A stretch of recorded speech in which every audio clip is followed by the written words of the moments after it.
So you've got to do your little thing for me. Sure. So you run the show, right? Yes, ma'am. She's the boss. She's the MC. Obviously, you can do it on poll. Please turn to page 183 in the gold prayer book. In the white binder, just to the first page, it says Kadampa Center Prayers. And we'll chant the Shakyamuni Buddha's mantra 3 times. It's the mantra between the 2 lines on page 183.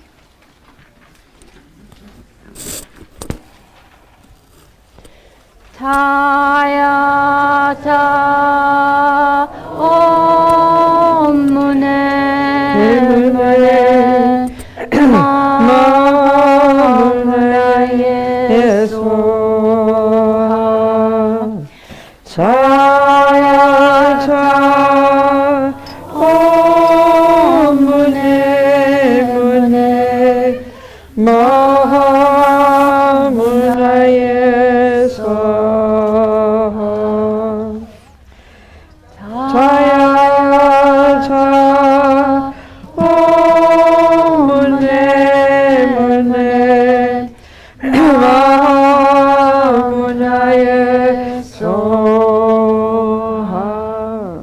Now turn to page 34 in the gold prayer book, and in the white binder it's just the section that says the 4 immeasurables, and we'll say that once in English. May all sentient beings have happiness and the causes of happiness. May all sentient beings be free from suffering and the causes of suffering. May all sentient beings be inseparable from the happiness that is free from suffering. May all sentient beings abide in equanimity, free from attachment for friends and hatred for enemies. Now turn the page to 37, and at the bottom of the page in the gold prayer book it says Chenrezig's mantra, Green Taurus mantra. So let's chant Chenrezig's mantra 8 times, Green Taurus mantra 7 times, keeping in mind the people on the prayer list. Om Mani Padme Hum, Om Mani Padme Hum, Om Mani Padme Hum, Om Mani Padme Hum, Om Mani Padme Hum, Om Mani Padme Hum, Om Mani Padme Hum, Om Mani Padme Hum. Om Taritu Taritu Re Soha, Om Taritu Taritu Re Soha, Om Taritu Taritu Re Soha, Om Taritu Taritu Re Soha, Om Taritu Taritu Re Soha, Om Taritu Taritu Re Soha, Om Taritu Taritu Re Soha.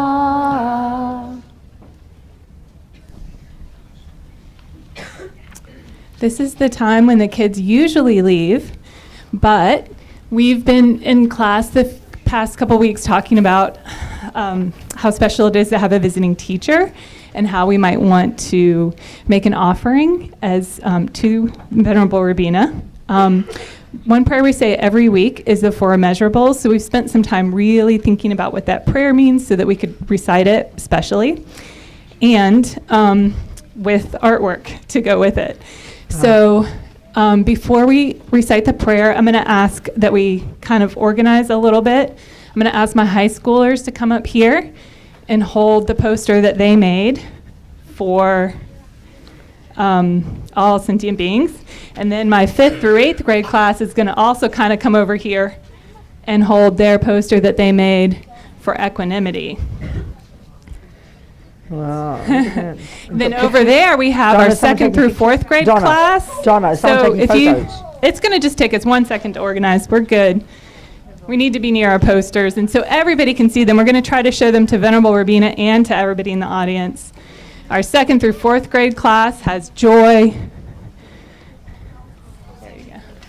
Let me see. And so you want to face Venerable Robina, face Let me see sort of the middle. I want to have a look. Yeah. Where's Don? Where's your camera person? We need photos.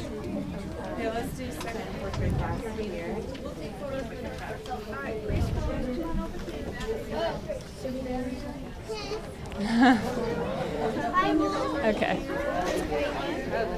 Wow, pretty amazing. And so we have our preschool class. Dorothy's going to hold our preschool class poster with love. Let me have a look. Can someone explain it to me? You have to can people all see it though? First. So this is the hard part. Okay. Can we show everybody? I've seen them once. Let's show the audience. Turn around, show everybody this way. and explain. Yeah, we're going to explain. I've seen them now. Beautiful. Turn it around now and show the people. Okay. If we're in order, we have. We didn't practice the lining up part. No, this doesn't matter. So, in order, we have love, which is our first of our. So can we all see love first? Dorothy's got love. So move joy out of the way. Joy. Love. Our wish for beings to have happiness. So you come second. So try and hold it up high. Can somebody help them hold it up high so people can see And then it? we have compassion, So which have is a look. this class. Oh, this is compassion. Where's love? Love's over there in Dorothy's hand. Okay, That's our good. preschool class. Oh, wow. And Can we start with... Well, wait. Yeah, go on. Beings inseparable from the happiness that is free from suffering. May all sentient beings abide in equanimity. Great. Okay. Amazing. One second. So if we start with love in the preschool class, we're making the wish that everybody has happiness, even Just check whether they act how we want them to act or not. Everybody deserves love. Everybody wants happiness. 47 degrees today. So just Even Donald Trump, just as turned my off, second just grader check it said. out. Yes. We wish that Donald Trump has happiness, the real, true happiness. Well done. So our Kai one. in your class. Okay, come on. Okay, this class is I've seen compassion. it. Keep What showing does the people. compassion mean? Okay. May all sentient beings be free from suffering. I don't. That's correct. Okay. Does anybody else in this class want to say what that means? May all sentient beings be What is suffering? If we don't want to have suffering, we don't want to have what? we don't want to have hatred from enemies. Yeah, we don't want that either. What's Compassion means like when you want a pet that has like no fleas, but this little puppy just needs a home. So you just buy him before,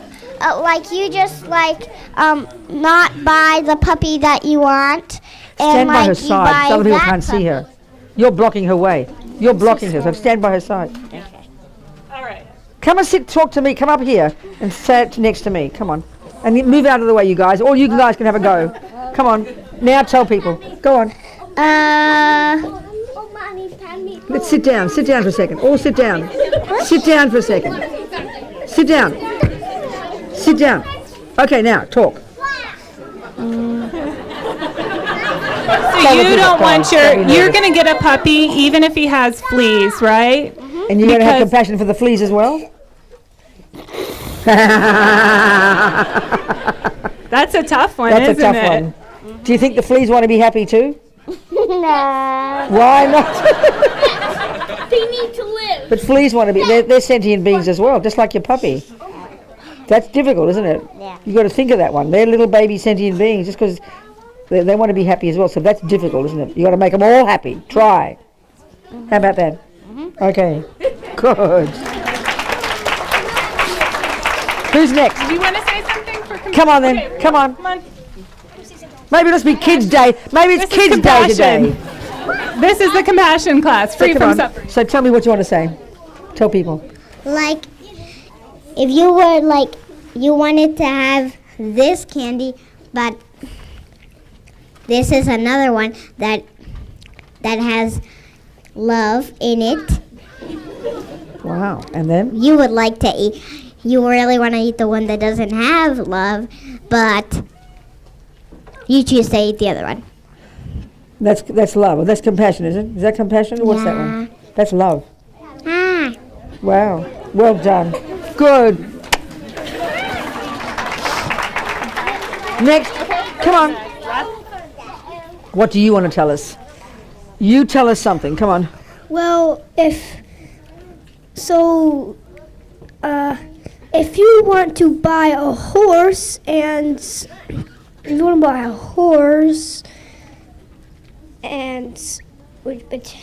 which has no bugs in it. No bugs in it. Yeah, Go on. but you have to treat both of them well. The bugs and the horse. Yeah. Would you try to do that? Yes. Well done. Good on you.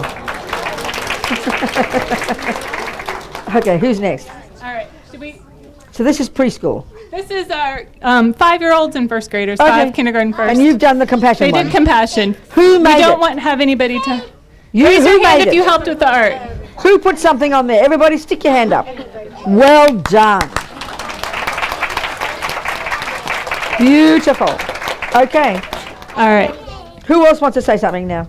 Do you want to say something? We Come and say something. Come on. Harper. You come and say something. I want to hear. No? Okay, darling. Thank you so much for even thinking about it. You want to say something? What would you like to say? Over here. Come over this side. Sit there next to me. Okay, tell us something. It's like that someone is really mad and you try to calm them down Well with something. done. That's very brave. You do that sometimes? Sometimes. Sweetheart, that's really good. Mwah.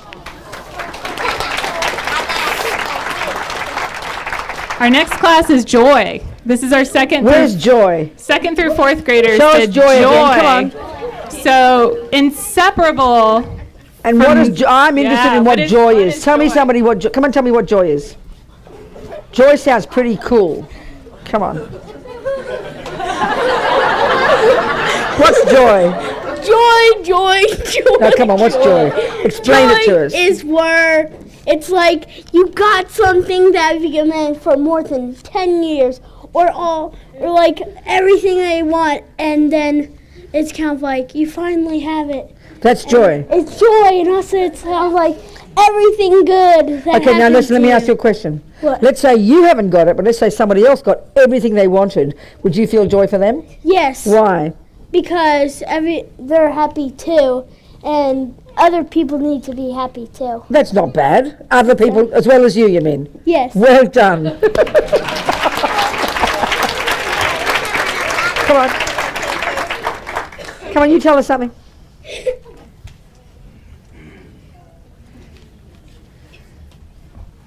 Sit next to me. Tell us about joy. What do you think it is? Well, joy is like happiness. Right, I agree. And what's happiness? And happiness is when you feel good about something that happened. A good thing, or if you feel happy that someone's suffering, would that be called happiness? No, Why not? because it's not something good or positive. This is true, isn't it? So, what would cause happiness? In your mind? Maybe like if you got something you wanted, Uh-huh. or maybe if you ate your favorite food for dinner. What about if, let's say, you're angry and then you decided not to say the angry words? Would you feel happy about that? Yes. Because you just didn't. That would be a good way to be happy. That's a better one to be happy, maybe. Then you can really become brave. And then if you don't get the thing you want, you can still be happy. Yes. That's not easy, but that's good, isn't it? What do you think? I think that when you're angry, you should try to think of a way that would make you calm down or be This happy. is true. Not easy, but it's possible. Do you think it's possible? Yes. Okay, well done. You try to do that? Yes. You get angry sometimes? Yeah. And you try to work on it. Well done, girl. Well done. You? Joy, second Anybody through else? fourth graders. The ones about- that I heard answered in class are not going to come up here. Okay. How about Equanimity. How about the boy with the grey T-shirt and the Japanese writing on his shirt? Oh, he's in equanimity. Oh, he's different. How about this one? Is he equanimity? Sebastian is joy. Come on, Sebastian. Come on, honey. Come One on, of tell the me ones something. that answered all the questions in class. Come on, Sebastian. So tell me something. Tell me about joy. What is it? It's Never mind. Tell us from your heart. What is it? it's happiness. Like say you lost something very important to you, and then you got it back. You would feel joy because you found happiness and you really were attached to it. This is true. But tell us about another way you'd be happy in a difficult way. It's easy to be happy when you get what you want, but what about when you don't get what you want? What about when someone's mean to you? What about those kind of things? Is it possible to be happy then?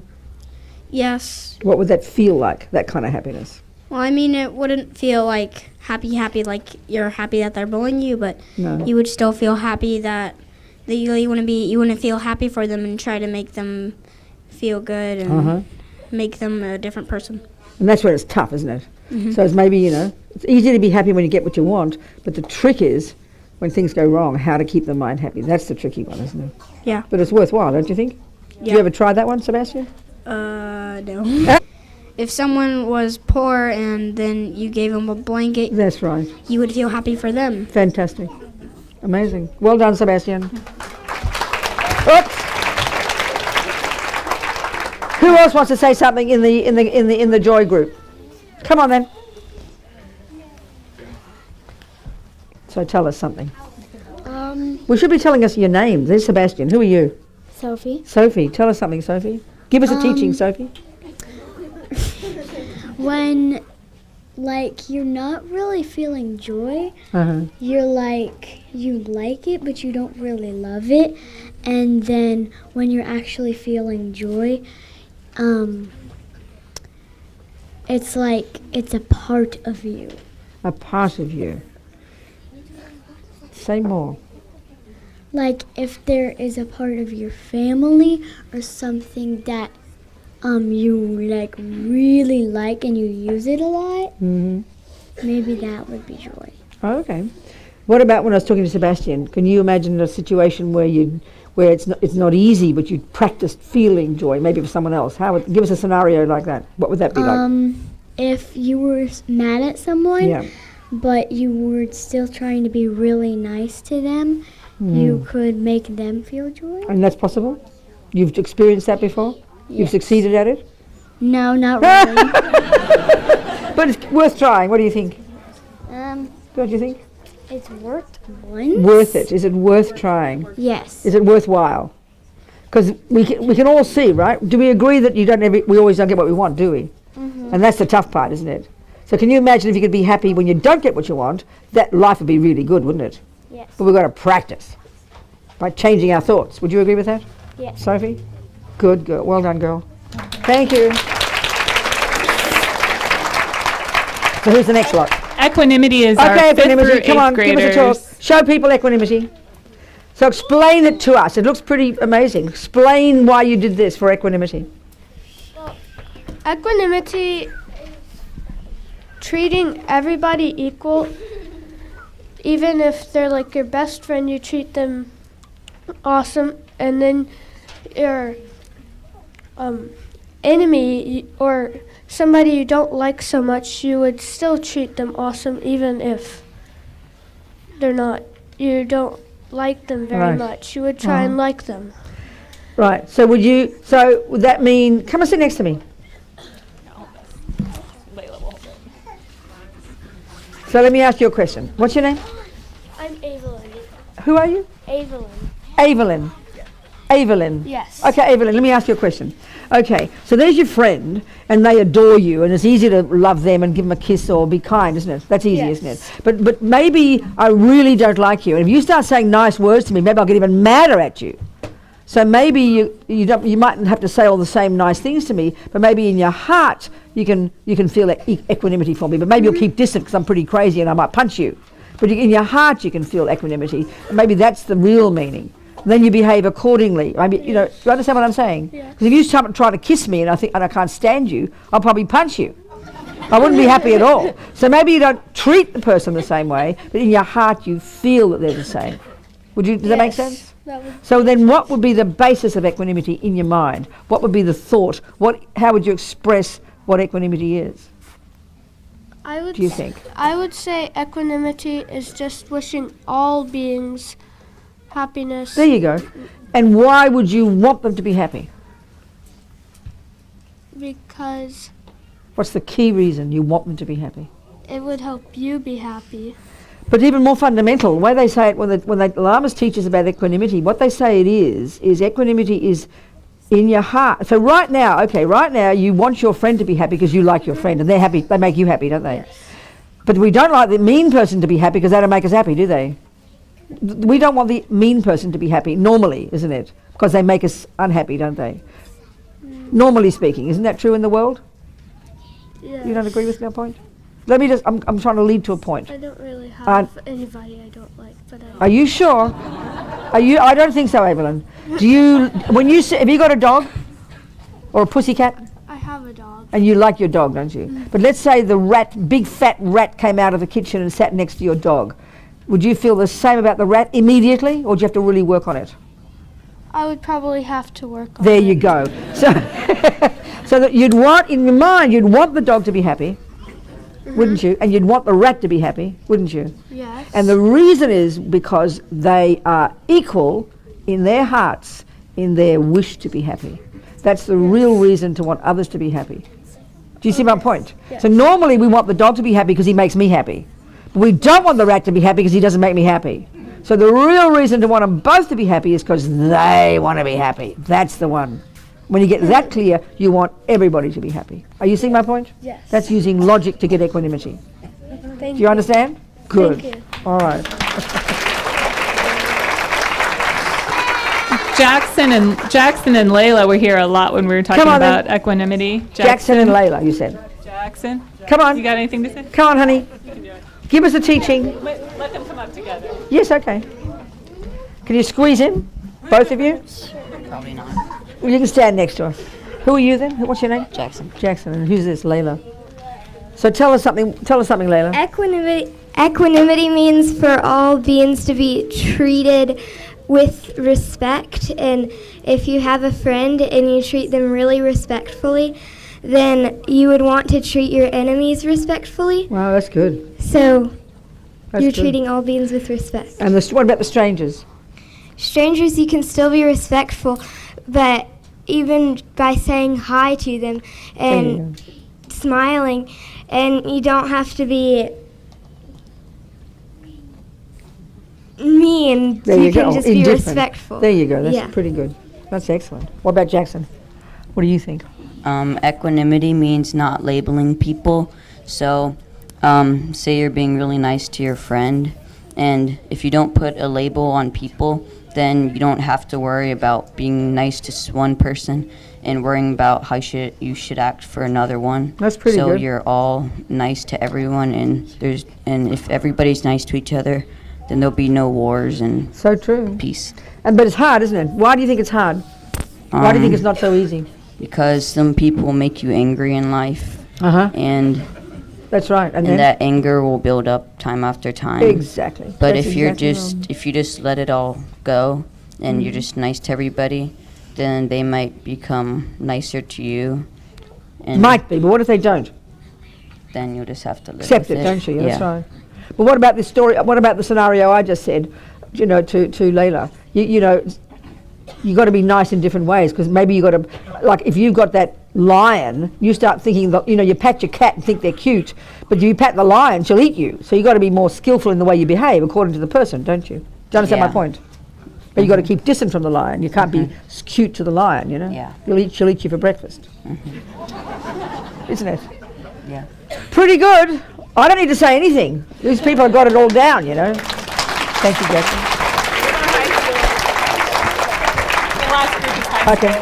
The last group is high school. And what's their trip? Well, since there were 4 lines in 5 classes, they focused on sentient beings. Oh, okay. And all of the lines of the prayer. Okay, come on. Talk to me. Somebody want to come up here? Come and on hold up this here. mic? Come on. I'm going to ask Miranda to come up. Show the people. Show the people. Come here, darling. Come. What's your name? Miranda. Who? Miranda Benson. Miranda. Yeah. Okay, Miranda. Come on, talk to us. Tell us what you've done over here. So we tried to show all of the different. We tried to show all of the different kinds of sentient beings on our poster, like to show, represent that, and we had all of the lines of the 4 measurables to show that we should treat all sentient beings with respect. Okay. And yeah, so give us examples of sentient beings. we have a snail, Uh-huh. and a llama, and a squid. I think we have an owl, Uh-huh. and Any humans up there? we had no.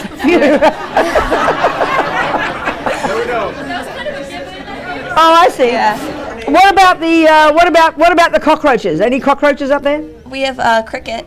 Yeah, but you got all the cute. No, I'm sorry, you people. You got all the cute ones. Come on. Tell us some evil, ugly, scary, revolting ones. There's. What have you got? We didn't put any bears up there, but I think. Yeah, but even people think bears are cute from a Yeah. distance. But what about the cockroaches? Yeah, they're sentient beings too. Right. What about the fleas who eat your dog? Yeah. And what about the lice who live in your head? You don't judge people about their looks. What, darling? You don't judge things about their looks. That's right. You're absolutely right. So then you think they're all sentient beings too? Yes. And are they worthy of love as well? Yes, all of them. And how will you love the cockroach? But How would you behave towards a cockroach? well, usually we Keep closer to the mic. we put them we like don't hurt them, and we put them outside where they'll be happier. And what would you do before you put them outside? Usually we say prayers to them. And what would you do once you said the prayers? What would you do? Blow on them. Yes. Lama Zobramache says that even a bone that's 1,000 years old, right? He says because of the power of the connection between that bone and the person or the lion or the dog 1,000 years ago whose bone that was, if you say a mantra, you bless your breath with the power of those words and then you blow on that bone, he says even the consciousness who had that bone 1,000 years ago, wherever they are now, they'd get the benefit. So that's a really good way to benefit creatures. Okay, so you start blowing on your friends now. Well, if you go to the butcher, you can blow on the meat, you can blow on the fish, blow on the creatures you find. Anyway, go on. What else? Tell us anything else. Like That's it? more sentient beings. Or What else do you so then you did the 4 measurables then. Yes, Okay. we had all. No. Okay. Okay, good. Any more to say? Nothing? No. Okay, thank you, darling. Thank you. Anybody else? You want to do this for these guys? Yeah, let's go. Anybody else want to say something on that group? Nobody else wants to say something? She's shy, is she? Okay. Okay, good. Thank you. So let's do the gift. So we should have some of our teachers go ahead and sneak outside as they can, so as the kids come out, they can grab the kids for class. If my preschool class wants to come up, and then my first preschool, we have gifts. So I shouldn't discriminate, should I? So what do you get? What's a straw here? What's so this? that's like Chinese yo-yo. It's like Oh. So, but what if one wants one and they'll go to burst into tears because they got the wrong one? I'm going to have to ask them what they like. Never mind. Oh, you did? Who wants to say something? Who wants to say something? Come on then. Come on. You want to say something? He doesn't want to. you can go first. You can go. We're all close. You're close. Come on, darling. You want that? Preschool and You want that or you want that? So if you're in second for Or you want back that? up. You can have one of those. There you go. There you go, darling. For you. Oh, you like that? Okay, sweetheart. And what would you like? You can have that one. There you go. How about that? Even though I'm 6, I still like those blowy things. What would you like, darling? This is going to get difficult here. This is for the older ones. Yeah. You need me help? Which is these? One of these. There we go. Hey, sweetie, which one do you want? There we go. I don't know, darling. Never mind. You have that one. Okay. There we go. Thank you. Come on, everybody. Next one. Okay, and There then you go, sweetheart. Oh, you have that then. Try going that way. No, you give it. Okay, come on, you guys. You take that one. You take that one. You take that one. What is this? I don't know, darling. There we go. There you go. What are they? What would you like, darling? Here, you have this one. Hi. You have this guy. Okay. Here you go. You have that guy. Here you go. Okay. Well, you would like that one. There we go. Come on then. Here you go. There you go, sweetheart. Thank you, darlings. There we go. Thank you, sweetheart. Come on then, you take that. Come on, you guys. There you go, sweetheart. We're doing your class too. We're running out of animals. So here, you have that one. There you go. Would you like that? There you go, darlings. We also have stickers, and we also have Good. What do you love? Chinese. and we also have This one. There you go. There you go. Or this one. What do you want? That which one. one you want, sweet. There you go. Okay, good. What do you want, darling? Yeah, I think the There you go, sweetheart. There you go. There's this thing. There's an owl. Who wants an owl? Wait, are we allowed to get two? There's nothing. That's it. You got to be happy with what boring gift. There you go, darling. I don't know what you do with it. You got to ask somebody. Can we stay focused on it? Everybody's now. There's people getting distressed because there's no decent gifts left. They're all unhappy. Come on, you guys. Just wanted to say thank you. Thank you, darling. Thank and you guys, for sweetheart. the older Thank you. kids, we have journals. Thank you. It's a bit late. I think we got to go. You give them out. The journal's here for you older guys. Come on. Come on. Yes, they do. Journals. Yes, There we they go. do. Can we maybe do it outside now? Let's go. Shall we? Go. Can we go outside now? There we go, guys. Get your gifts later. Come on. Thank you.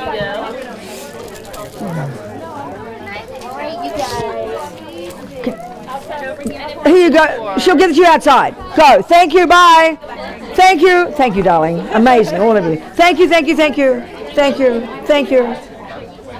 Whew. Okay.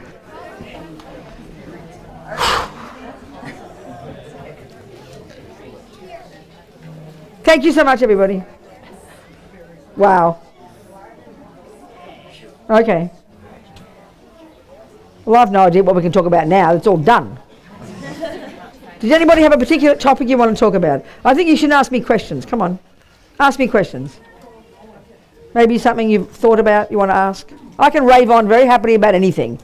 I can. I'm easy, but maybe you should ask me questions and we'll see where that goes. Anything you particularly want to know about. Anything you're worried about. Anything you think you want to get an answer, Buddha's answer to. I'm happy to give. Yes. Yes. Give the microphone. Please. Can we close the door? You were talking about compassion. And, Yes. Sometimes you have a hard time having compassion on yourself. Absolutely. And I've come to see that sometimes it's harder with people that you care about most because you have to have compassion for them to have compassion for yourself. Yes. And you get stuck there sometimes. So my question is... Go on. Yes, go on. I'm sorry. Go So on. my question would be, Yes. I guess, how do you figure out that compassion?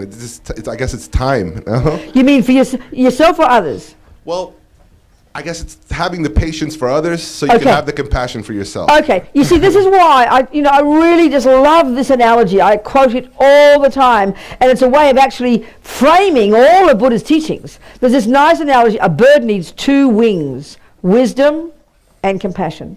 So, as the Dalai Lama says, His Holiness says, compassion.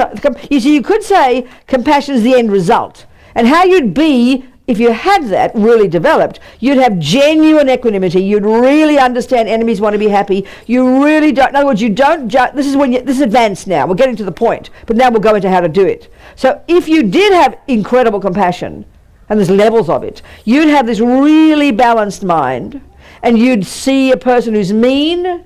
You'd really have compassion for that person because you know they're harming themselves as well as others. You see the person who's poor or suffering or sick, you'd have compassion for them because you see their suffering. So then you see the stranger, it's the same. You'd be equal in a sense in your own heart because you'd have a basis for your compassion because you see that we are all creating, the Buddha says, we're all creating our own suffering, So now, but to have that is too advanced. You can't have that first. If you're sitting there feeling completely overwhelmed, you're in a lousy relationship, you've got a bully partner, a mean boss, ugly old mother-in-law, horrible old sister, you're feeling lonely, you feel depressed, you feel everybody is mean to you, and look at the world, this is how we feel to one degree or another, then you can't afford to have compassion for others because you don't even see yourself. So that's what you do in the wisdom wing.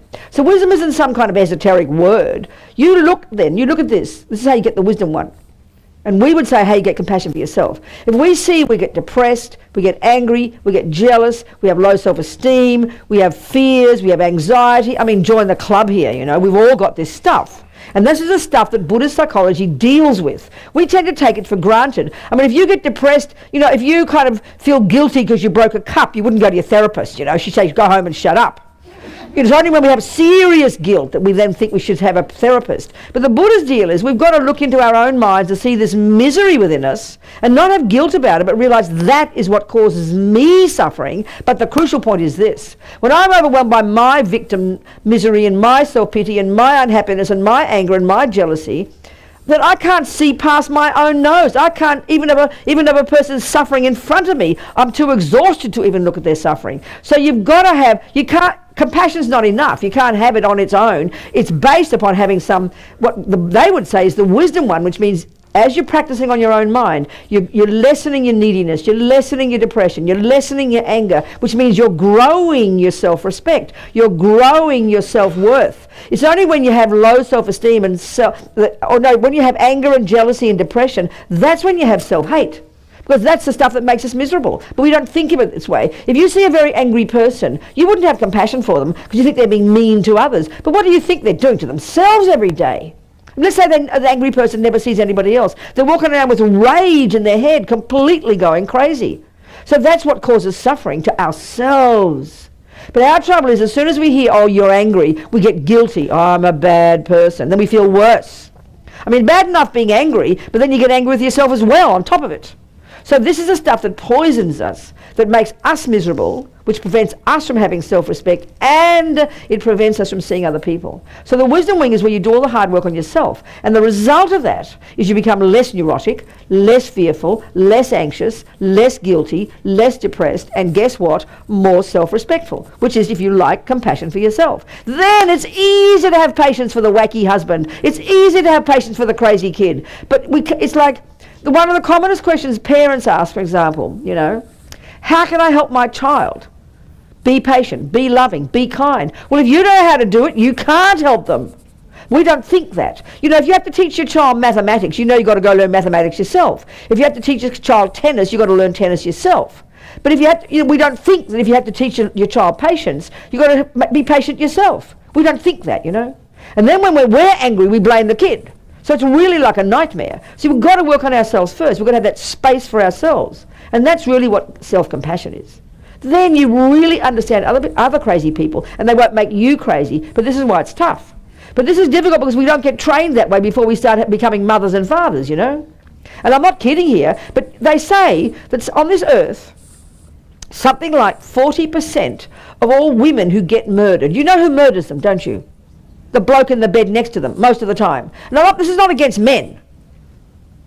It's showing the suffering of having done none of the work on our own minds. So you have this fantasy that bloke's going to make you happy. He has the fantasy she's going to make him happy, and within a month they're killing each other, you know, and then he ends up killing or whatever, because we're not working on our own minds. We're not looking at our own heart. We're feeling needy and resentful. And then when you're needy and resentful, if I'm needy for you to make me happy, then the second you do the tiniest thing wrong, I'm going to be furious with you. But this is the nightmare of all this rubbish in our mind that we think is normal in our world. And it's only when it's serious you feel you should go to the therapist, you know, because we don't do the work.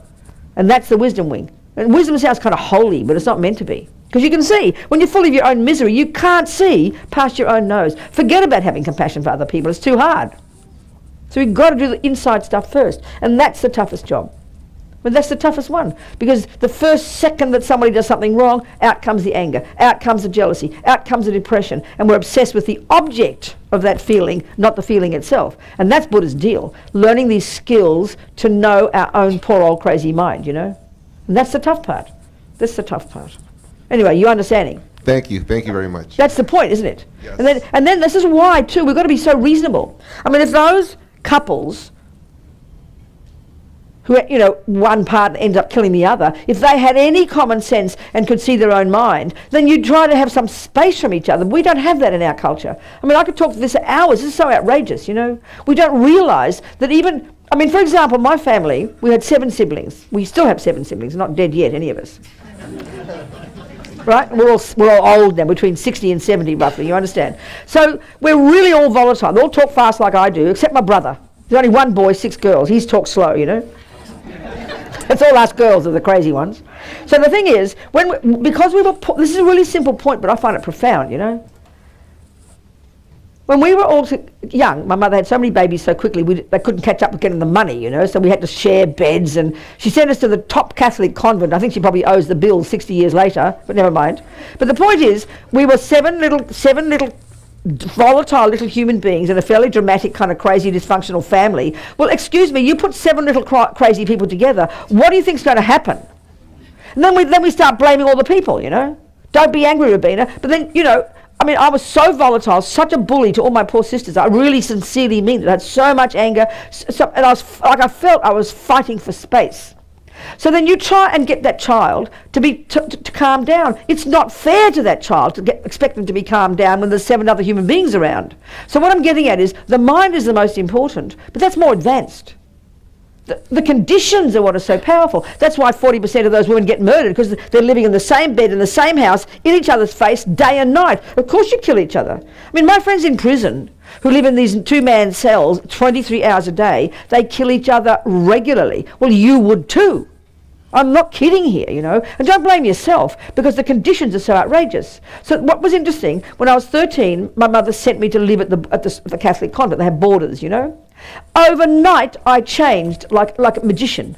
Because why? Suddenly, I had space. I had my own bed. I had my own little alcove. I'd go to Mass every morning because I love God, you know. I studied for the first time. I was suddenly behaved better because you put me in a new condition. It's so simple, but we just don't notice this, you know. You put your 3 kids together, oh, that's the kids, you know. Plonk them all together. Of course they're going to get angry and shout and yell. And then you feel you're a bad mother because they're not behaving nicely. Well, put them in, we don't have enough rooms, that's our problem. And we don't have enough time to give attention to each one. But what I'm saying is the conditions are so important. In the same way, if you're an alcoholic, nobody on earth would expect you to give up attachment to alcohol while you continue to drink alcohol. That's insane. You've got to give up the object. Well, why would you expect a child who's volatile and got strong energy and lots of anger, like me, to behave nicely when you've got the condition that triggers the anger, which is everybody else? You don't blame everybody else. You don't blame the alcohol, but you be respectful to yourself and you back away from the object. If we had that common sense, those women would not have been murdered. This is profound, actually. It seems so cute and simple. It's controlling our behaviour, but it's really intense. So you've got to have the condition in which it's easy for us to even notice our behaviour. And when we can control our behaviour, our body and our speech, then you can control your mind. But that's too advanced, actually. Are you seeing what I'm saying, people? We never think this, you know. We think, oh, I want to meditate, I want to look at my mind. And then you're living in this insane asylum at work with people all crazy and at home, you know. I mean, it's too much to expect of ordinary human beings. That's why we must carve out a piece of space. I can't stress this enough. Don't think of it as holy, you know. It's just plain common sense. Before you kill each other, go lock the toilet door, sit on the toilet. I don't care, you know. Get some space, but it's so hard. Because we're sort of, the irony is when we've got lots of attachment and that's our family, we're addicted to that family. We keep running back like a moth to a flame and wonder why we keep fighting. So it's really self-respectful to recognise you've got an uncontrolled mind, uncontrolled speech, and to give yourself some space so you can, you know, breathe even for a minute. I mean, it's not holy, it's just plain practical. But we don't realise that half the time, you know. It's so distressing. Behaviour sounds so boring, you know. It's the first level of Buddha's teachings. He says, don't kill, don't lie, don't steal, just like your grandma says. Same thing. And it sounds kind of boring. Oh, I want to meditate. Well, that's sort of high school. Junior school is back off. Leave sentient beings alone. But that's the tough one, because we're all living so close together with our crazy delusions. And of course in our world, we don't think about the delusions. We don't even think about them. I mean, Lama Zopa says, I remember recently I read it, it's kind of outrageous, that the vast majority of humans on this earth have absolutely no idea that what goes on in here plays any role at all in their life, because it's all out there. It's the mean husband, the gorgeous this, the lovely that. We know that stuff is in here, but we think it's that stuff that triggers it. We don't even notice this stuff until it comes up, you know. We don't think we should work on it. We don't know how to work on it. We don't even know how to label it. This is the tragedy. That's why we've got to have some space first. It's so important, you know. What other questions? Anybody else? Where are you, darling? Yes, talk to me. You know, one of the things that with learning to practice compassion and learning Start the sentence again. I missed a few words. With learning to practice compassion, learning about myself, my behaviors, what my triggers are. Yes. What is the premise, though, in setting boundaries with others about how we allow their actions to come to us? As an example, if you do have somebody that is displaying anger, and you know that it's a trigger, that it makes you feel badly, that because the anger is directed at you. Exactly. How do you say to that person, I this understand. isn't appropriate? Yep. I don't enjoy it. I don't like it. I'm not going to allow this around me. I understand, darling. And are we doing when we do this? Are we still practicing compassion? I understand, sweetheart. Towards that person. It's a totally good point. It's a minefield. I understand your point. So let's discuss it. Okay. So if you think of these two wings, which is really, the wisdom wing is all the work about, the Buddha's thinking about impermanence, thinking about karma, thinking about my mind, dealing with my behavior. It's all the work you do on yourself that sort of says, okay, I've got to look at myself, I've got to work on myself, and it's not discussing others yet. That's why I'm saying from that point of view, the best is to keep out of the way of things that trigger your anger, trigger your attachment, trigger your craziness, if we can, but that's a luxury. Most of us can't do that. We've got to be in the traffic, we've got to be at work, we can't escape from it, so it's very intense. Right, so the wisdom wing is all about you though, so forget the compassion wing for a moment. It's all about not even the other person yet, so don't even go there. It's about even the response to your question, from the wisdom wing point of view, from your point of view, that practice is, in your mind, okay, this person's being angry with me, let's see what's arising in my mind. And you see your own fears. That's the wisdom wing. And the point, first of all, one answer to your question is this. If we did that job really well, then we wouldn't have to ask the person to stop being angry because it's water off a duck's back. That's the ideal scenario. And so this doesn't mean, so that's the first one. So you get that clearly, don't you? Yes. And this is powerful. And the point is, like for example, when I ran the prison project, I had lots of people working for me. And I didn't mind. I'd give a job to anybody. I had ex-junkies, I had ex-prisoners, crazy people, I didn't mind. So I'm happy. I'll see some potential. I'm happy to have you to work for me. I didn't mind crazy people because I'm crazy. So then I'd have two of them fighting. And one would come to me screaming that Sue Ann said this and Mary said that, and I would never, ever, ever go to, well, you got to have to mediate and sort out your problems with each other. No, I'd say, look at your own mind. She might be crazy, and I know the person, I know she would be, but look at your anger, look at your fears. And this is a powerful practice that makes us really strong and brave and self-respectful. Can you hear that? And if we could really do that one, we'd be incredible in the face of problems. Now, the problem is right now, we don't do that, so we want to make the other person feel better. Start that again. We wish the other person would stop being angry, just like you said. And it's true, that person bullying you, shouting, it was outrageous behavior, there's no question. But the point is, if we do the wisdom wing well, it won't hurt you anymore. That we have to really know. So now that's that point. Now, what, in other words, would be the scenario in which you would say something to the other person? And that's a really good point. And this is the point here. That has to come from compassion for them. And that's what's difficult. But mostly it's not from compassion for them, it's because it's offending me. And that's where the wisdom wing kicks in. This is the ideal, to really work on your own rubbish, your own fears, your own hurt. Now, let's just say, though, you're in a really lousy relationship, you're a complete victim, the person's bullying you, beating you, that's a tough practice. Now, my friends in prison can't have a choice. They can't make the person stop beating them. So they've got either go mad or they work on their own mind. But so this is the trouble with being the victim mentality. Most of the time, I'm wanting you to stop beating me. I'm freaking out, I'm angry, I'm resentful. I talk about you, my mean bully sister, to my other people, and then I keep getting madder and madder at you because you're so mean to me. So this is just a nightmare. That's one day we're going to kill each other. But the point is this. If I'm the victim, if I could ask you to stop, but what if you don't? Even no matter how much I tell you, you're hurting me, I can't stand this, what if you don't care? And that's so often the problem. So you can give me as many lectures as you like, but if you're not ready to hear my lecture, then I'm in the same place. Do you see what I'm saying? So you've got to have the wisdom to know what words would be appropriate to say to the person for them to hear them. And if they're not ready to hear them, darling, don't waste your breath. And that's tough. That's really tough. Then you have an option. You either stay around that sister and let her bully you and learn to be strong, or you stop seeing her if you have the luxury to do that. Do you see what I'm saying? But so often what happens in relationships, we're constantly wanting the other person to behave better. We constantly bully each other. You stop doing this, you did this, then he says you did that, and eventually it has to explode somewhere. And we're never working on ourselves. It's always blaming. And that's why the torture, that's why the suffering, you know. So we've got to, like for example, a friend of mine, she's a Buddhist. And she's got an alcoholic husband. He's a quiet drunk. He's a sweet, kind man. He doesn't hurt a fly, but he destroys himself every night slowly, you know. Now she's a grandmother, they're grandparents. But years ago, she happens to be a Buddhist, she basically had two options. Normally if you have an alcoholic husband or whoever, or an alcoholic, always going on about him, wish he could change, getting angry with him, stop being drinking, go to here, do this. You talk about him behind your back, you talk about it to his sister, and you're wishing he'd change all the time, right? You agree? And then when he doesn't, you keep going back like moth to a flame, you keep criticizing, you hate him, and all this bitterness happens. Well, she realized she had a choice. He either will change or he won't. But she decided either I decide to leave if I can't cope, in which case she made that choice, or, and she did this one, she decided it was beneficial for him, for her, for the family, the grandkids. The best scenario was that she stayed there. So she stopped expecting him to change. She gave up her own attachment. She gave up her own anger.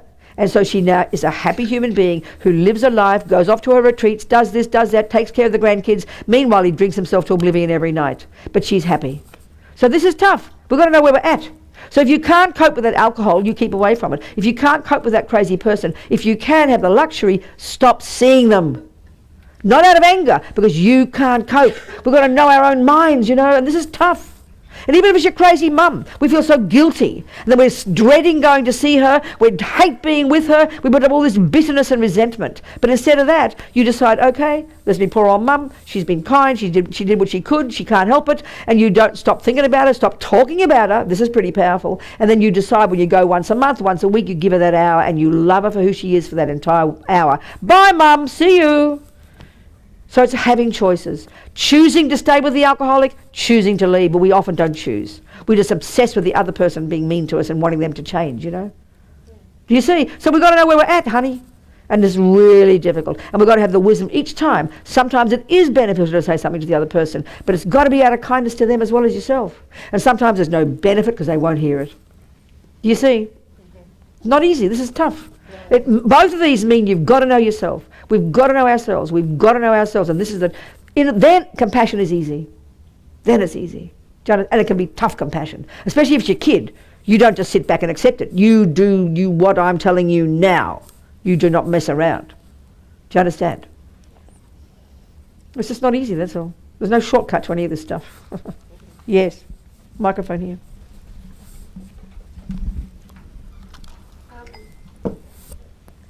I have a expounding on that. Sometimes I've had a friend, an ex-friend now, who I had to walk away from. Yeah. Because he was making me anxious, and after lots of therapy, I've learned to detach from him. Uh-huh.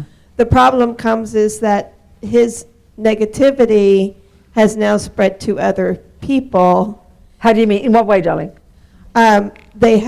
He's told other people other things that criticizing you. Yes. I see. And my detachment from the whole situation has kind of come across as, in this culture, you don't fight back, you must be the one that's wrong. I see. Mm-hmm. And so I've been trying to, I feel like I'm having to detach from everybody around me. I understand, darling. And that's causing No, some it's a pain. really good point. So let's talk about that one. Fantastic point. Again, it's a minefield. So, okay, so even looking at, the words you say, and I'm not trying to be too critical here, but let's look at the words you said, because his behavior makes you anxious. You said that. A really more powerful way to say it, if we're being brave, is I can't handle his behavior. It's sort of like, you can strew the alcohol makes you an alcoholic, but it doesn't. Your attachment makes you an alcoholic, and the alcohol, so you don't blame the alcohol, you just know you can't cope with it. So it's really, I know you know this, but it's powerful to say those words to ourselves. Accept that your own ability to deal with that rubbish he might be a completely insane person, and it could be right, he might be a psycho, you know. Still he is that, but still you'd say, I can't handle that. It's like you don't blame the lion for being who he is, you just know you can't handle the wild lion, you keep out of the way. So that makes you take responsibility for your action, which is powerful. So then naturally, people talk, people gossip. He's mad at you, he feels probably rejected by you, right? He was attached to you, was he, this person? So he feels you rejected him. Yes. He's feeling hurt. So trying to think how he's feeling. He's feeling angry. He's feeling jealous. He's resentful, and he's going to badmouth you, right? Is that and true? I'm completely compassionate towards how he. I'm completely compassionate about how he feels. And well, I have whatever. Never mind that. Yeah. Maybe you are. Maybe you're not. It's okay. That's amazing if you are compassionate. But the fact is, naturally, he's going to talk to other people because we all love to talk, because we can't keep our own emotion to ourselves, can we? And then naturally, we're all going to believe whatever we hear, because we mostly do, and then we're going to take sides. So what this means is other people now are also criticizing you. So now let's get to you, because this is the discussion. What that's referring to, and we all have it, and it's so primordial, it is terrifying. We are all junkies to be seen as a nice person. That's called attachment. They call it attachment to reputation, which sounds so peculiar, you know. But this is the one that is the deepest in our bones, more than attachment to sex, drugs, rock and roll, anything. It's a craving in the deepest, closest to the ego is the wish to be seen as a nice person. And this is why we literally go mad when a person thinks we did something we didn't do. And all we are frantic to do is to try to get them to see the truth. So this is the deepest, best practice for you, honey. You to learn to recognize. Our mothers used to say, sticks and stones can break your bones, but words can never hurt you. Have you ever heard that? Yeah. Okay. This is primordially, profoundly outrageous. And this is the tough one. So what all this is saying is that we've got to learn to know ourselves, to know our qualities, to know our good ones, to rejoice in them, to delight in them, which gives us inner courage, inner strength, and then accept that some people are always going to dislike us. This is the way life is. And we have to learn to accept that and learn to learn to have compassion for yourself. Learn to like yourself, whatever word you want. And from this, and then it really does become water off a duck's back. But this is a tough one, sweetheart. So again, if you can go to your friend and you can go to each of these people and say, well, the truth is this and this, then fine, but they're not going to believe you because they've got their own opinion made up. And this is where we are frantic to get other people to change. So if we're like the person before, if we're really courageous, we can accept that's the way human life is. That's the way it is. And to learn to know the truth ourselves. Do you understand my point? Yes. I mean, I never forget, this is years ago, it doesn't matter, when I was in the States 40 years ago and I was an old radical lefty. It's a very brief story. Whatever I was. And I'd come to this country. I shouldn't confess this in public, but I think I've done it before. I didn't have a visa. I'm a citizen now. Maybe they'll take my passport away. Anyway, never mind. But I didn't have a visa. I stayed for a year. I'd called myself a different name. I made up a social security number. Is this being taped? Are there anybody here working for the IRS? For the whatever it is? But the point is, I was completely doing this trip, and I was a year, and then I was living in this wild kind of radical lefty commune in Atlanta, and then I was smoking my marijuana, sharing my marijuana, all these things I'm telling you. And they knew I'd made up a new name. They knew I'd had a social security number, made up a new one. They knew I didn't have any money. They knew I didn't have a visa. So they began to this conspiracy theories, and they became convinced after a couple of months, and they'd hold me up in the kitchen, they want to kill me, that I was working with the CIA. They made up this dramatic story on the basis of my doing these actions because I looked like I was relaxed and easygoing. So they figured a person who doesn't have any money, doesn't have a visa, has a wrong name, they have to be sort of supported by somebody. So they became completely convinced they were working for the CIA. So I had to talk my way out of this insane asylum. But the point is this. In the end, they said, Robina, you are either the nicest person we've ever met, which meant everything they saw was true. I was generous, I was easygoing, wasn't paranoid, I shared my dope, you know. You're either the nicest person we've ever met or you're the worst. But we just can't decide. So, I mean, it was luckily, they weren't my friends, so I didn't care they thought I was a CIA. But imagine if they'd been my friends, I would have gone mad. I would have been completely crazy. When people believe you've done something you haven't done, we nearly go mad trying to prove ourselves because we are frantic to be seen as a good person. So luckily they weren't my friends, so it didn't matter, but it was beyond outrageous. It was like so comical, I can't believe it, you know? So what people see, and what I got from that, even beginnings of it, that what people see we often can see this, has zero to do with the truth. And we have to know the truth. So if we don't know the truth about who we really are, what we can do, we will absolutely go schizophrenic crazy, because all we want to do is be seen as the right person. And we spend our lives doing this. And we know everybody, that's why people go mad, you know. In relationships, you're trying to please mummy, you're trying to please daddy, you're trying to constantly work out what are they expecting me to do. This prevents us from making choices. Oh, I can't do that, they won't approve. We can't do this because they won't like it. I can't say this because I'm going to upset them. We live in terror most of our lives because of this one, but it's very deep. When we can start healing this one, we really become our own amazing person. And we will make the tough choices, and we'll become blissful and joyful and genuinely brave and compassionate. It's a tough one, huge one. Buddha says if you can change something, hey, change it. But if you can't, honey, then why worry? This is outrageous, you know. Do you understand? Yes, absolutely. But this is the toughest practice. And this ability to do this is based upon all the other stuff that they talk about in the Buddhist practice, you know. It's very hard to see this one, because that's the one. Do you see it? Can you see? Yeah. All my secrets. Gosh, I hope nobody hears it. Can they take my passport away for being naughty 40 years ago? No. They can't. You can't take your citizenship away. No. I think you can. You can't if you're born here. They can't make you not an American-born person. What? Anyway, never mind. Let's hope they don't. That's why we got to not vote for Trump. That's right. Mr. Trump might take it away from me. Yeah. When I went for my citizenship in 2006, I said, "Can I keep my other passports? I've got British and Australian." And she said, "We don't mind how many passports you've got, as long as you have allegiance for the United States." So I've got to feel like an American, you know. Anyway, any more questions? I have a question. Wait, go, darling. Okay. Close to my mouth. Okay. Here we go. I saw my mom go through so much difficulty, and my husband saw his mother. Yes. Look, we're both children of abuse. Right, darling. And I've gotten out.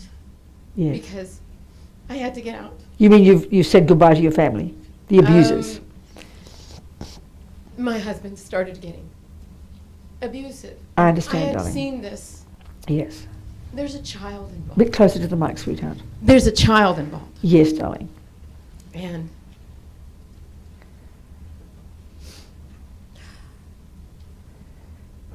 I want to say this with strength. Yes. I don't want to be a victim. A victim, exactly. I don't want. That's right. So here's the deal. Yes. I stayed because she could have gotten hurt in Yes. other ways. That's right. Yes. Physically. Mm-hmm. And so divorce wasn't an option. Yes. And I kept her away from saying everything. Yes. And it was a choice I made. Yes. And I knew in it, I grew. I grew stronger. Uh-huh. I figured, don't say anything. Uh-huh. Let the storm ride through. Uh-huh. And I realized it was like Aikido. Yes. You let the energy Yes. of your Mhm. of that person That's do right. him in. I understand, Or do darling. whatever. Yes, exactly. And I just kind of stood there, and I was the center Uh-huh. for her. Yes, She darling. didn't see what I Yes. saw. Good, darling. But then one day, she Uh-huh. saw what I saw, I understand. and there was no more choice. I It was understand. time to go. Okay, good. So then? So now, Uh-huh.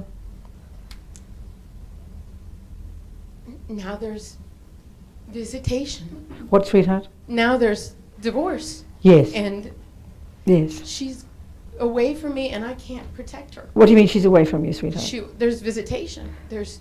I understand I have that. to. No, I understand that. She has. I understand that. I understand that. So then, what are the main dilemma for you is trying to frame it as a question. Is how do I work Yes. with letting her go and be Yes. exposed I understand, darling. I understand exactly. and not. My heart is breaking. I understand, sweetheart. I understand, darling. So may I ask you some questions? My question is, Okay. how do I stay I understand. strong, Yes, centered, that's it. mama Yes, who, yes. no matter what comes in the Yes, door, yes. I hold it for I her. understand, sweetheart. May I ask you a question? Yes. Good. How old is your daughter? She's the little girl. With Which the one? fleas. Oh, She's 6. Oh, good, darling, good. Okay, so the thing is, this is what's interesting, isn't it, in relationships? You've got a particular relationship with your husband, right? But does your little daughter love her daddy? Yes, and she has a right to see him. Good, and he is kind to her. He's loving to her. But you see, this is what's interesting. We've all got particular, certainly karmically, the Buddhists would talk. We've got different relationship with different people. So we know that. So one daughter can have a really good relationship with the mummy, but the other daughter can't stand the mummy. So it's the same with here. You've got a particular relationship with your husband, but the daughter has another one. Exactly. So if he's let's say is a wacko and violent across the board to everybody, then okay, you've got a problem. But if he's got a good relationship with her and she adores him, then you have to be brave to allow them to have their own karma together, because it's not yours. No, and I understand that. Well, that's so in a sense from your questions, it seems to me you're already doing it. You know the job and you're doing it. So there's no more advice to you. Just keep using the tools you've got. The words you said indicated you understand. You're allowing him to see her. You just have to work with your own fears and your own dramas and be brave. And be brave and allow them to develop their relationship. Watch like a hawk. Keep your eye on things. Don't exaggerate. Don't come from fear. And this is the practice. I think you're doing it, sweetheart. Keep doing this job, using all the tools you've got, but really don't intervene in this. If she loves him and has no fear, then they're going to have a lovely time together. Is he happy with the visitation rights, or does he want more? He wants more. How much more? And this is the thing about wisdom. If we have too much attachment, we're as blind as bats, and we go nuts. And that's where your real work for you is lessening your attachment, not lessening your wisdom, not lessening your being a clear, good mother. You watch like a hawk. And if there are certain things in this group of people, I've known what you're referring to, that are dangerous to her, then you will completely take control. And you prove, that means if you're going to have courts, you've got to prove that stuff is endangering her. I mean, if you don't have to, then you don't have to. But be reasonable each step of the way. And always aspire.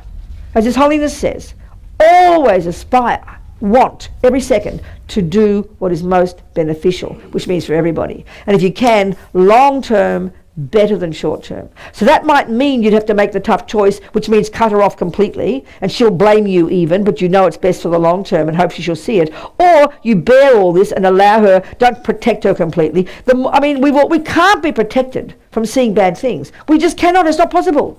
And even if we're brave enough, and if she's got a good little mind and she's got these tools, she can work with that herself. So also, I remember my mother, we had a crazy family, it doesn't matter the details. My father did inappropriate things to his daughters. It was traumatic for everybody. It was the center of all the dramas in our family. And then I remember my mother with incredible guilt as we got older.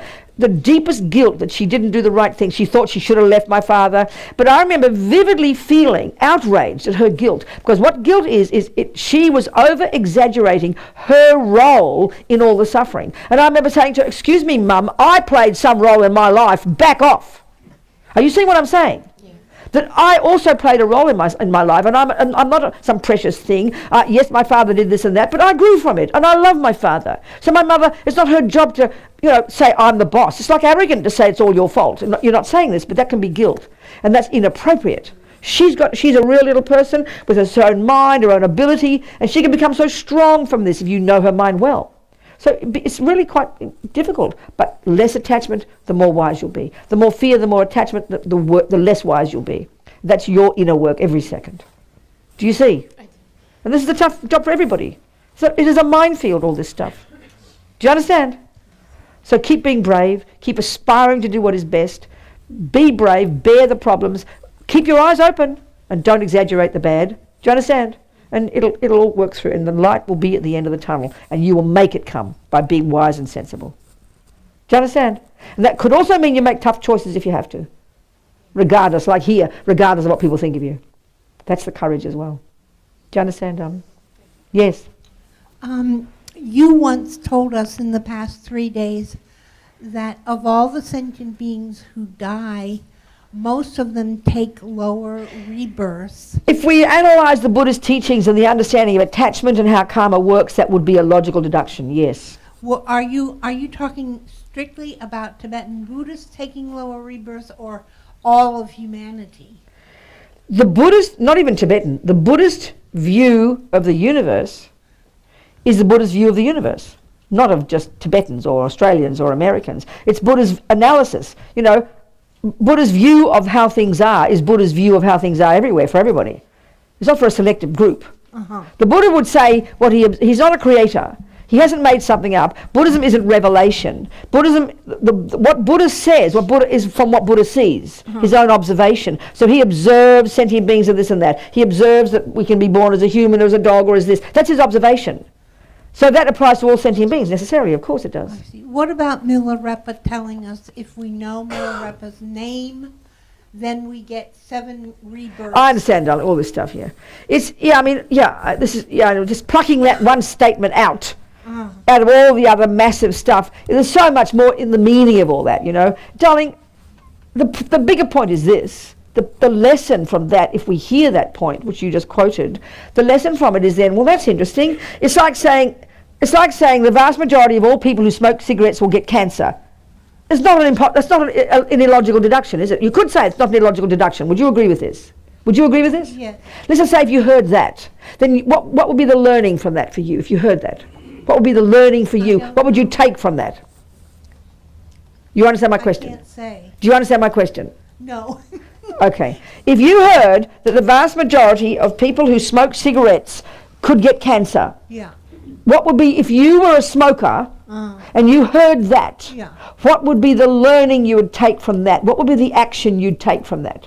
Well, I would quit smoking. Thank you. Good. Now, what if you heard that Buddha says the vast majority of human beings born now would go to the lower realms when they die? What, in the same way, hearing it in the same way, a piece of advice from somebody, what would be the learning you'd take from that?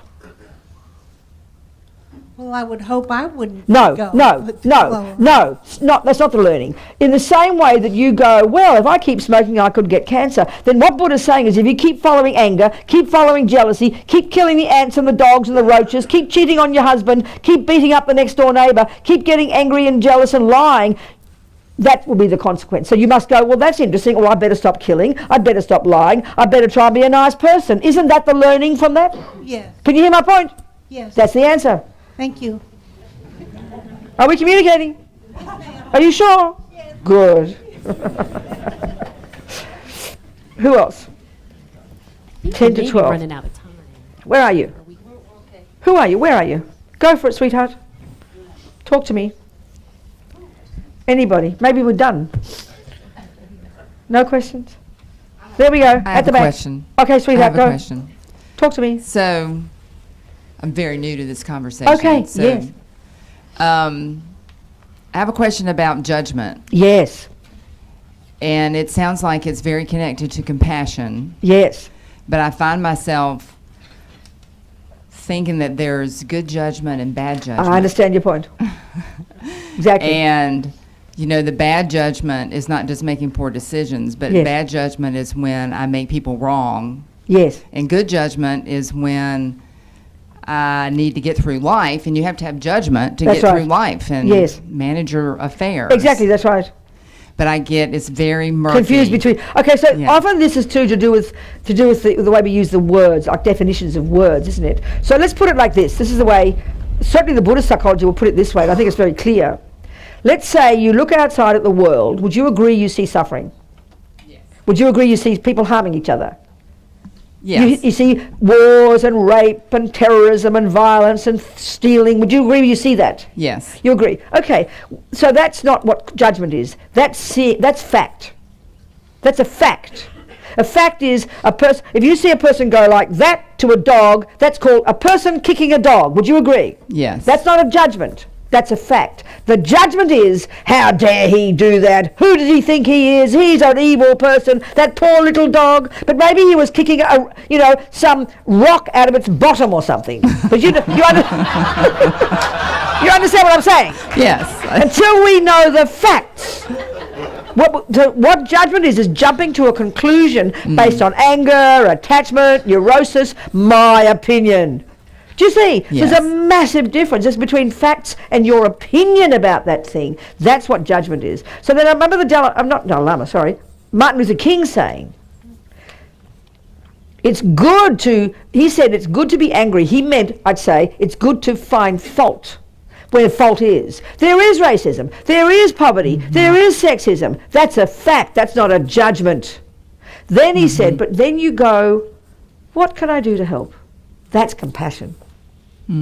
So whereas anger would be, look at that racist, those evil people, they do that, and you rant and rave, and in the end it's just all just words and garbage, and there's no action in it. So that you've got to see fault, you've got to see the problem, but then out of wisdom you analyze it, and if there's something you can do to help, fantastic. But you as they say in the Christians, I love this, don't criticize the sinner, criticize the sin. So don't criticize the people, criticize the action. And that's where if you're doing this wisdom wing business, my favorite way, I love reading my iPad and all the news and everything, right?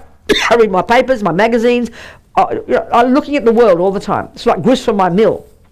So I'm going to see all this stuff out there every second. But the wisdom wing, like we said before, the wisdom wing work, my practice is two things. I go, so when I read Mr. Trump, when I read the wackos, when I read the terrorism, whatever all those things we're discussing, I go, wow, thank you for showing me I say two things. I recognize that. So what does that mean? I recognize anger in my mind. I recognize craziness. I recognize lying. I recognize stealing. Do you understand? I recognize attachment. And then, I'll go, I recognize that, which immediately stops me from being separate from these people and criticizing them.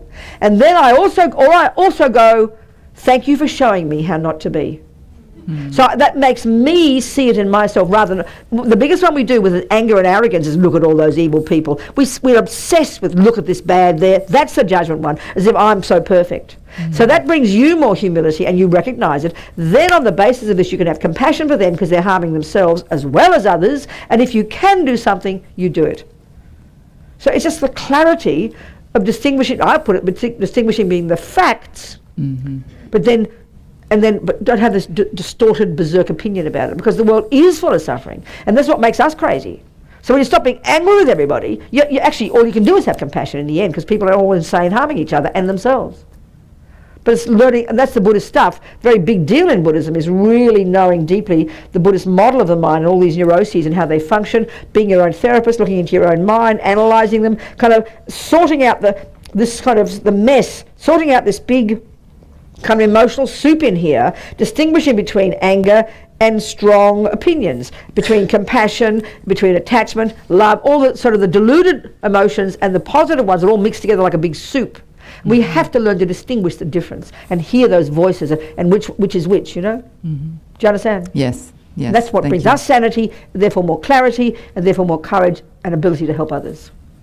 You see, it's not easy because we all leap in with our own opinions. Leap instantaneously. And this is a tragedy. We don't ever think it's an opinion. We think it's a fact. That's the tragedy. We can't see the difference between there's a war and being mad about the war and taking sides and blaming. We just think it's an extension, a natural extension. If there's war, you've got to be angry. It's not following. Dalai Lama said one time in discussion with journalists, the journalist said it looks like anger's good because it's got an action energy to it, hasn't it? You leap in and you do something. He said, I know what you mean, but if you do things mainly motivated by anger, it doesn't last, the bubble bursts. But if it's genuine compassion, you never give up. So this is the whole thing in Buddhist psychology, distinguishing between all these different states of mind inside us with a lot of clarity and knowing the positive ones from the negative ones. And it's quite a deep job to do, be our own therapist, as Lama Yeshe puts it. Does that make sense what I'm saying? Yes, it does. Thank you. But again, in all these jobs, they're not easy, Easy to talk about them, but to do them, wow. Any more before we finish? Yes. Hi. So you were talking about how we are attached to be a nice person and to try to look like a nice person. To be seen as a nice person. To see like a nice person. That's a big difference. That's why we like to hide all our naughty things, because no one's seeing us. We can't bear to be seen to be a bad person. That's why we hide our bad stuff. Go on. Yeah, and that was the second thing after doing the same for ego. You were mentioning. So say it again. Well, you mentioned that was like the second thing after trying to fit our ego, no? I mean, be a nice person. It was like in the second place or something like that. You said like wisdom. Ego. Oh yeah, go. So being a nice person was the second like in second order after trying to show like more ego, no? You were okay, so never mind, keep going and I'll see if I can understand the whole thing. My point is, I think what is the best advice to beat these ego needs and being nice person needs? Like I see what you're saying. Yeah, like so the best advice. What do you mean? So give me an example of give me an example what you mean by ego one. What do you mean by that? Yeah, maybe. You said fulfill ego's needs. What do you mean? Yeah, maybe focus on that about being a nice person. So sometimes it's part of ego too, not like, okay, I want to be like everyone loves me. I want to do like this thing that maybe people think I'm successful. So trying to look nice to everyone. Yeah. So what is the best advice that you would have to beat that need to be the nice person or to show that you are someone, I don't know, successful? I really have to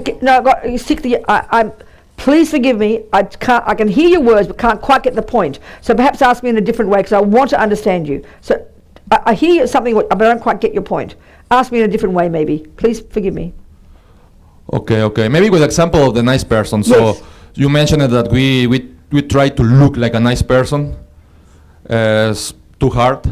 So what is the best advice to break that? Oh, you mean, okay, what you're saying is, I'll say it, the Buddhist way would say it, that because this little kid, because we're very social beings, we've got mummies and daddies and siblings and aunties and uncles and everybody around us, and all the time we're very self-conscious, aren't we? We're very conscious of how we are being seen. So when you're a little kid and somebody starts accusing you of something, we almost go mad, right? Because we want to be seen as a nice kid or whatever it is. So this is very deep inside us since we're children. So what happens is this becomes very spontaneous, that we're always adjusting our behavior to make sure that what we do and say is what other people approve of. Which means often then, let's say some kids when we were, even as an adult, there's one person being criticized, we're in a group of 3 people and they're all criticizing this other person, and we're too scared to say something that might make them think that we're just being a weak person, so we'll agree with what they're saying, you understand? So that's very fearful for us. It doesn't mean we have to say something, but to have the courage to be authentic and to be truthful and to do the right thing by others as well as ourselves, even if people criticize. So, I think in families, especially if we're from cultures where the family is very powerful, for some people, you wouldn't even ever think of ever doing anything that your mother doesn't approve of. So many of us spend our lives afraid to even know what we want to do because mummy won't approve. And then we sort of think, well, we're being kind to mummy, but we're not being kind to mummy. We're scared to make our own choices because we were going to upset her. Now, somehow, when you're an angry type person, like I think in my life, I got angry easily. But in a way, there was a good side to that, because I did what I wanted, even though mummy didn't like it. But some of my sisters were kind, but fearful of upsetting our mother, looking like it was kindness, but actually it was their own fear of upsetting the apple cart. So sometimes we've got to be brave enough to do what's right, even if we upset the apple cart, even if people criticize us. We need that kind of wisdom. Then we can really make the wise choices and the tough choices, and then we'll really grow ourselves in the direction we want to go. But most of us stay stuck in trying to be the nice person, making sure we're doing the right thing. We're even in a restaurant and we talk too loud. Shh, people are watching. You're in a car and there's a car behind you too close. We get nervous. Because why? Because they're thinking bad about us and we don't even know them. Are you seeing what I'm saying? So that means real awareness. First of all, what is it I really want to do? And it can't be go off and kill 7 people. That's fine. Don't do that. Even if everybody approves of you, don't do it. But if it's like, I want to go to India for 6 months and do a retreat.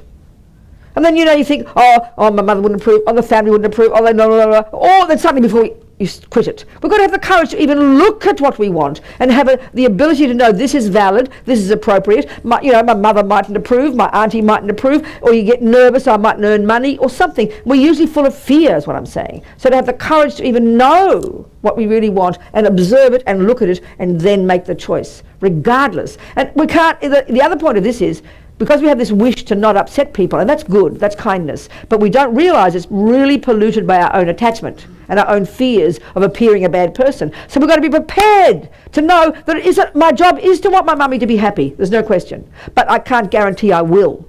And if she's always needy of me to do the right thing, I could live with her 7 days a week and she still won't be happy. So I can't make her happy, so that means I have to make my choices. So when I did when I became a Buddhist, my mother cried, And I knew she was upset, but it was the right thing. It was the right thing to do. And you have to accept these things. And that's not easy, because we want people to think we're nice. Are we communicating? Yes, thank you. Is this your topic? Yes, thank you. Thank you, okay. We all recognize, right? And the thing is, we're so